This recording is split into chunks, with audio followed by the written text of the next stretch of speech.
വകുപ്പ് വിഭജനത്തിൽ തട്ടിത്തടഞ്ഞ് മുഖ്യമന്ത്രി V D Satheesan മന്ത്രിസഭ അധികാരമേറ്റ് ഒരു ദിവസം കഴിഞ്ഞിട്ടും വകുപ്പ് വിഭജനം പൂർത്തിയാക്കി വിജ്ഞാപനം പുറപ്പെടുവിക്കാൻ ആയിട്ടില്ല.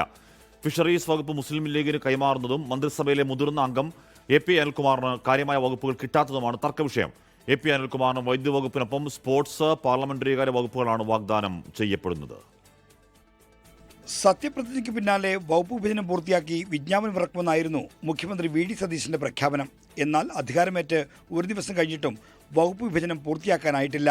ഉന്നത വിദ്യാഭ്യാസ വകുപ്പ് കോൺഗ്രസിന് വിട്ടുകൊടുത്ത മുസ്ലിം ലീഗ് പകരം ഫിഷറീസ് വകുപ്പ് ആവശ്യപ്പെടുന്നുണ്ട്. ലീഗിന് ഫിഷറീസ് വകുപ്പ് നൽകാൻ മുഖ്യമന്ത്രി തീരുമാനമെടുത്ത ശേഷമാണ് ലത്തീൻ കത്തോലിക്ക സഭയിൽ നിന്ന് എതിർപ്പ് വരുന്നത്. ഇതാണ് വകുപ്പ് വിഭജനം പൂർത്തിയാക്കുന്നതിന് മുന്നിലുള്ള പ്രധാന തടസ്സം. വൈകുന്നേരത്തിനകം തർക്കം പരിഹരിക്കാനാണ് തീവ്ര ശ്രമം. ഒരു കണക്കോടില്ല. ഇന്നലെ സത്യപ്രതിജ്ഞ കഴിഞ്ഞിട്ടേ ഉള്ളൂ. ഇന്ന് വൈകുന്നേരത്തിനുള്ളിൽ വന്നാൽ മതി, ധാരാളം.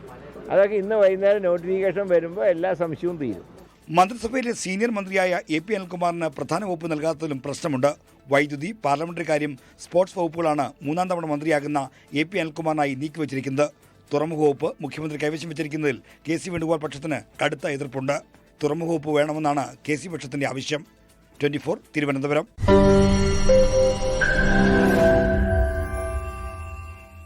ലോകത്തെവിടെയായാലും ഏത് സമയത്തും 24 വാർത്തകളും ഓഗ്മെന്റഡ് റിയാലിറ്റി പാക്കേജുകളും എക്സ്പ്ലെയിനറുകളും വിശദമായി കാണാൻ ഞങ്ങളുടെ യൂട്യൂബ് ചാനൽ നിങ്ങൾക്ക് സബ്സ്ക്രൈബ് ചെയ്യാം.